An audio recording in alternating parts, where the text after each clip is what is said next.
أعوذ بالله من الشيطان الرجيم. بسم الله الرحمن الرحيم. الحمد لله الذي أنزل على عبده الكتاب ولم يجعل له عوجا قيما لينذر بأسا شديدا من لدنه ويبشر المؤمنين الذين يعملون الصالحات أن لهم أجرا حسنا ماكثين فيه أبدا وينذر الذين قالوا اتخذ الله ولدا ما لهم به من علم ولا لآبائهم كبرت كلمة تخرج من أفواههم إن يقولون إلا كذبا فلعلك باخع نفسك على آثارهم إن لم يؤمنوا بهذا الحديث أسفا إنا جعلنا ما على الأرض زينة لها لنبلوهم أيهم أحسن عملا وإنا لجاعلون ما عليها صعيدا جرزا أم حسبت أن أصحاب الكهف والرقيم كانوا من آياتنا عجبا إذ أوى الفتية إلى الكهف فقالوا ربنا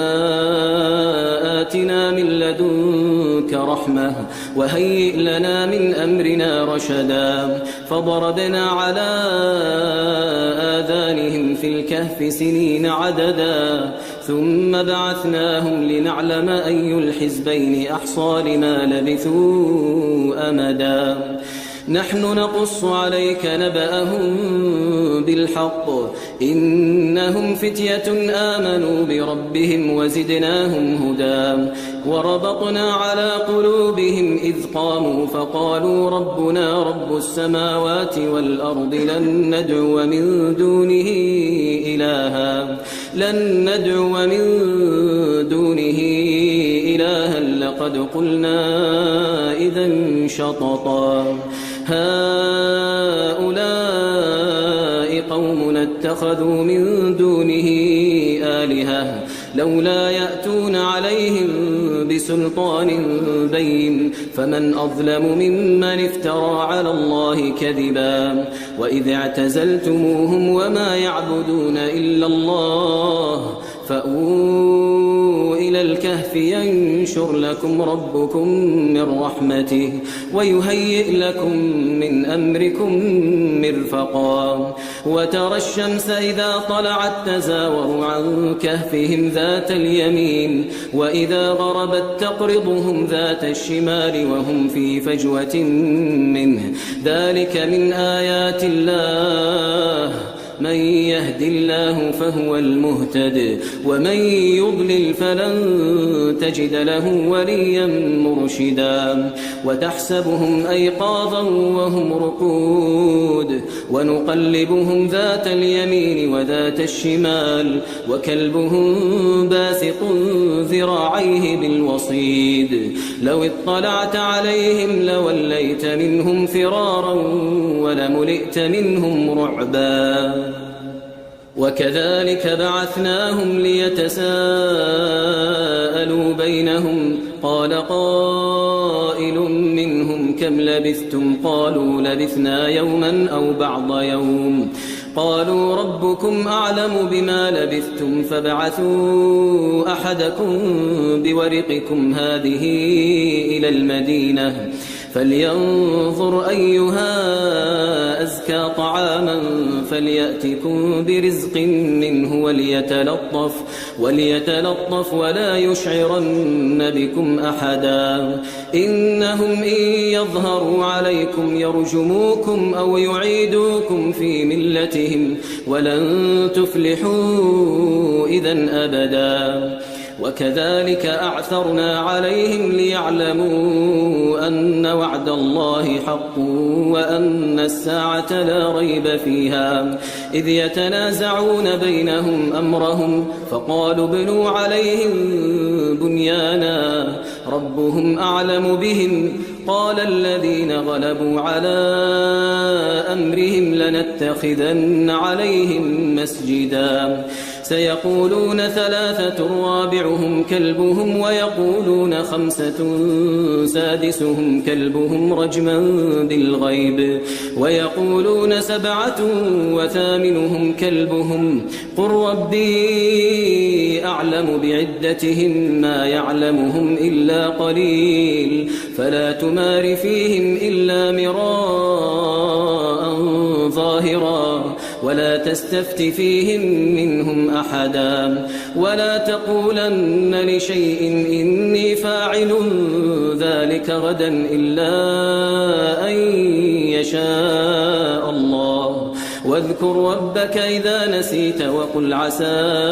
أن يهديني ربي لأقرب من هذا رشدا ولبثوا في كهفهم 300 سنين وازدادوا 9 قل الله أعلم بما لبثوا له غيب السماوات والأرض أبصر به وأسمع ما لهم من دونه من ولي ولا يشرك في حكمه أحدا واتل ما أوحي إليك من كتاب ربك لا مبدل لكلماته ولن تجد من دونه ملتحدا واصبر نفسك مع الذين يدعون ربهم بالغداة والعشي يريدون وجهه ولا تعد عيناك عنهم تريد زينة الحياة الدنيا ولا تطع من أغفلنا قلبه عن ذكرنا واتبع هواه وكان أمره فرطا وقل الحق من ربكم فمن شاء فليؤمن ومن شاء فليكفر إنا أعتدنا للظالمين نارا أحاط بهم سرادقها وإن يستغيثوا يغاثوا بماء كالمهل يشوي الوجوه بئس الشراب وساءت مرتفقا إن الذين آمنوا وعملوا الصالحات إنا لا نضيع أجر من أحسن عملا أولئك لهم جنات عدن تجري من تحتهم الأنهار يحلون فيها من أساور من ذهب ويلبسون ثيابا خضرا من سندس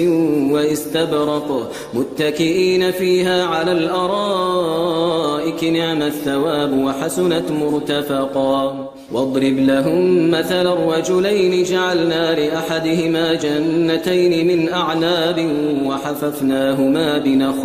وحففناهما بنخل وجعلنا بينهما زرعا كلتا الجنتين آتت أكلها ولم تظلم منه شيئا وفجرنا خلالهما نهرا وكان له ثمر فقال لصاحبه وهو يحاوره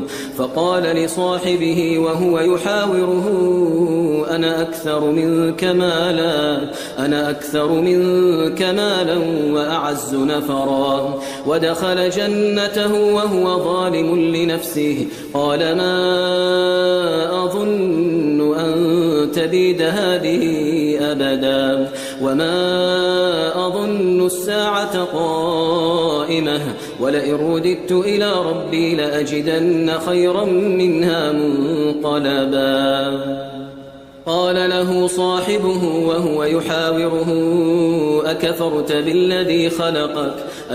بالذي خلقك من تراب ثم من نطفة ثم سواك رجلا لكن هو الله ربي ولا أشرك بربي أحدا ولولا إذ دخلت جنتك قلت ما شاء الله لا قوة إلا بالله إن ترني أنا أقل منك مالا وولدا فعسى ربي أن يؤتيني خيرا من جنتك ويرسل عليها حسبانا من السماء فتصبح صعيدا زلقا أو يصبح ماؤها غورا فلن تستطيع له طلبا وأحيط بثمره فأصبح يقلب كفيه على ما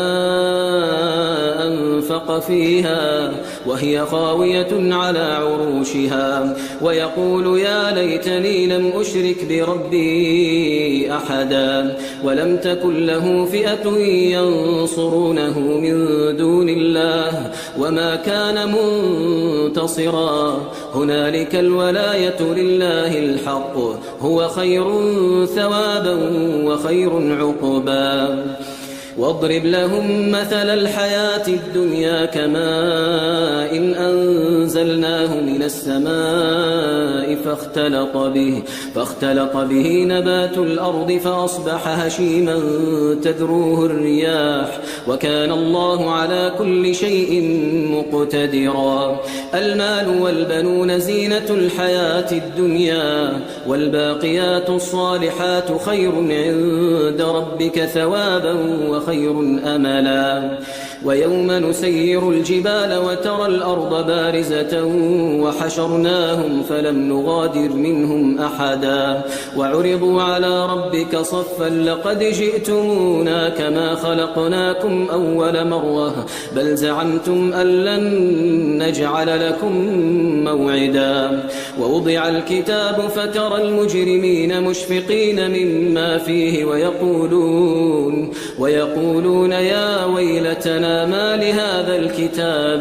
ويقولون يا ويلتنا ما لهذا الكتاب لا يغادر صغيرة ولا كبيرة إلا أحصاها ووجدوا ما عملوا حاضرا ولا يظلم ربك أحدا وإذ قلنا للملائكة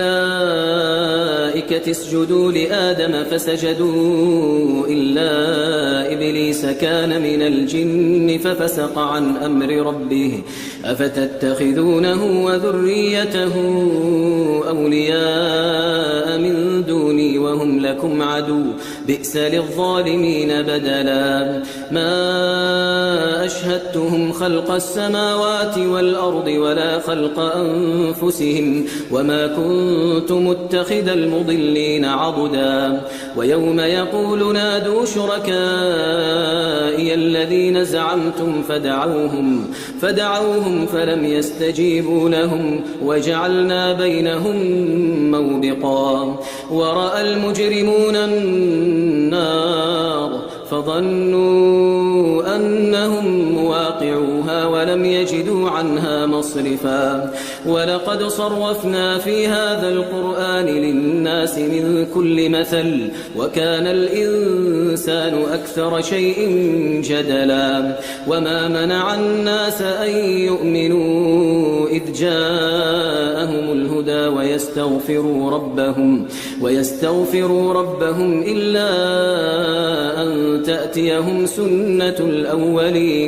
إلا أن تأتيهم سنة الأولين أو يأتيهم العذاب قبلا وما نرسل المرسلين إلا مبشرين ومنذرين ويجادل الذين كفروا بالباطل ليدحضوا به الحق واتخذوا آياتي وما أنذروا هزوا ومن أظلم ممن ذكر بآيات ربه فأعرض عنها ونسي ما قدمت يداه إنا جعلنا على قلوبهم أكنة أن يفقهوه وفي آذانهم وقرا وإن تدعوهم إلى الهدى فلن يهتدوا إذن أبدا وربك الغفور ذو الرحمة لو يؤاخذهم بما كسبوا لعجل لهم العذاب بل لهم موعد لن يجدوا من دونه موئلا وتلك القرى أهلكناهم لما ظلموا وجعلنا لمهلكهم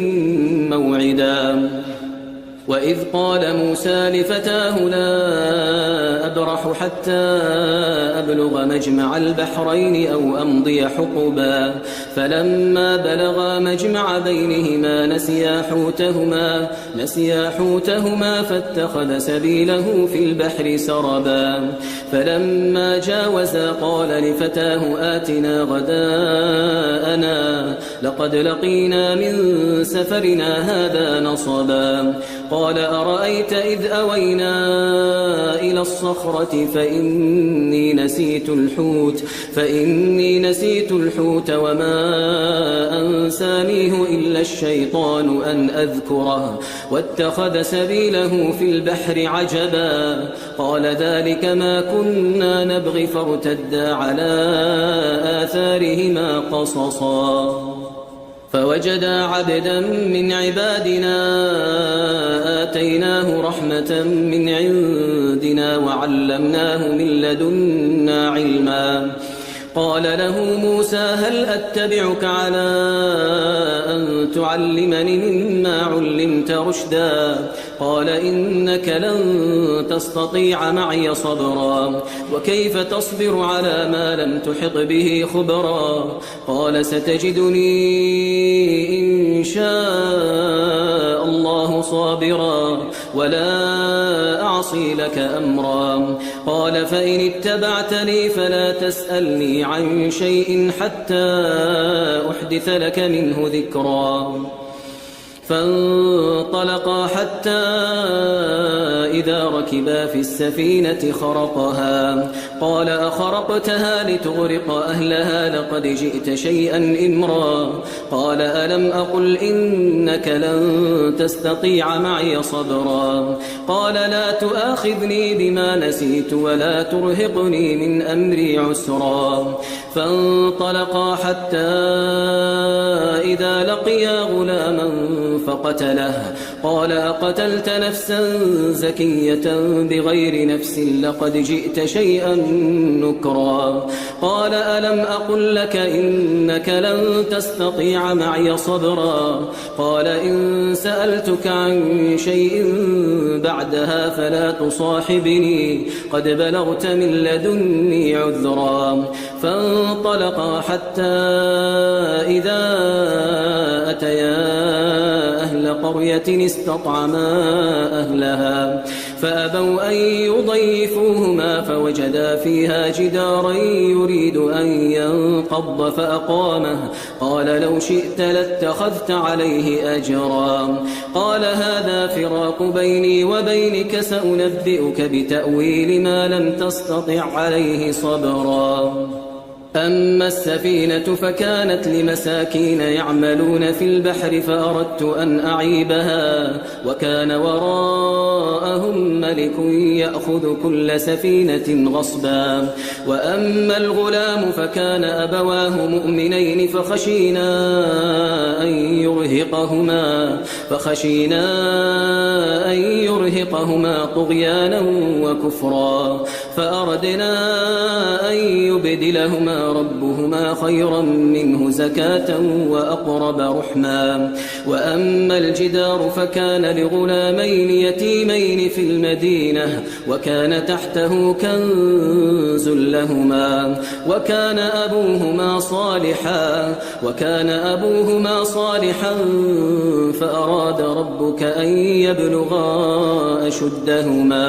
فأراد ربك أن يبلغا أشدهما ويستخرجا كنزهما رحمة من ربك وما فعلته عن أمري ذلك تأويل ما لم تسطع عليه صبرا ويسألونك عن ذي القرنين قل سأتلو عليكم منه ذكرا إنا مكنا له في الأرض وآتيناه من كل شيء سببا فأتبع سببا حتى إذا بلغ مغرب الشمس وجدها تغرب في عين حمئة ووجد عندها قوما قلنا يا ذا القرنين إما أن تعذب وإما أن تتخذ فيهم حسنا قال أما من ظلم فسوف نعذبه ثم يرد إلى ربه فيعذبه عذابا نكرا وأما من آمن وعمل صالحا فله جزاء الحسنى وسنقول له من أمرنا يسرا ثم أتبع سببا حتى إذا بلغ مطلع الشمس وجدها تطلع على قوم لم نجعل لهم من دونها سترا كذلك وقد أحطنا بما لديه خبرا ثم أتبع سببا حتى إذا بلغ بين السدين وجد من دونهما قوما لا يكادون يفقهون قولا قالوا يا ذا القرنين إن يأجوج ومأجوج مفسدون في الأرض فهل نجعل لك خرجا على أن تجعل بيننا وبينهم سدا قال ما مكني فيه ربي خير فأعينوني بقوة أجعل بينكم وبينهم ردما آتوني زبر الحديد حتى إذا ساوى بين الصدفين قال انفخوا حتى إذا جعله نارا